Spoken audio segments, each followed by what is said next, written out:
In this video, we are going to work at finding the greatest common factor between two numbers. I need you to remember what the word factor is. And remember, factors of a number are numbers that divide evenly into the number. The first set, that's 3 and 27. I'm going to show you actually two ways to find the greatest common factor, and then for your homework you can pick the way that you like the best. So first we're going to look at the first set, which is has the numbers 3 and 27. And we know that the factors of 3 are 1 and 3.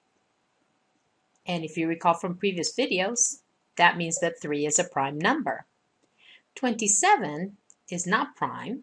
27 is composite because it can be factored in more than one way. Of course, we have 1 and 27. But we also have 3 times 9.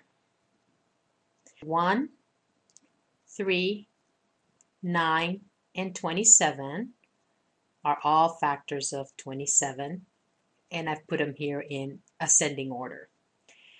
So to find the greatest common factor, once you've got your two numbers factored, or once you have all the factors of each number, just see which factor matches. Other than 1, which factor other than 1, the biggest one that they have in common. So you can see that both numbers have the factor 3 in common, and that is the greatest factor that they have in common. So 3 is the greatest common factor, and you'll see in books that they will abbreviate that to GCF.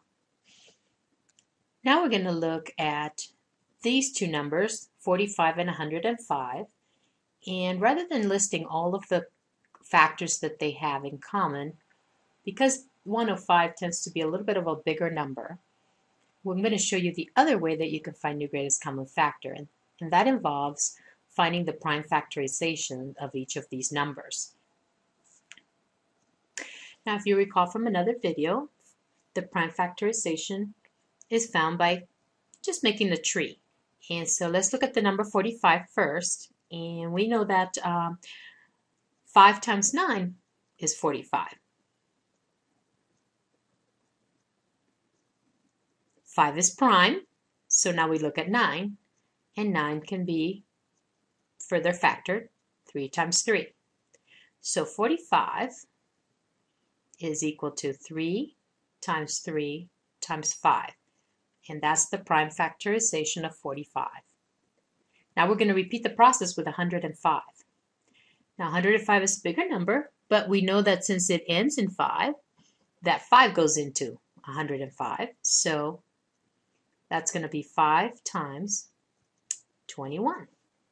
5 is prime, so we're done there, but 21 can be factored as 7 times 3, 3 times 7. So now we have all the prime factors of factorization of 105. I'm going to put it right under here where the 45 is so that we can compare. So 105 is 3 times 5 times 7. Put them in ascending order. Now what I want you to do is to circle the factors they have in common. So I'm going to pick a different color. And I notice that they both have one 3 in common and one 5 in common. So that tells me that the greatest common factor between 45 and 105 is 3 times 5, or 15.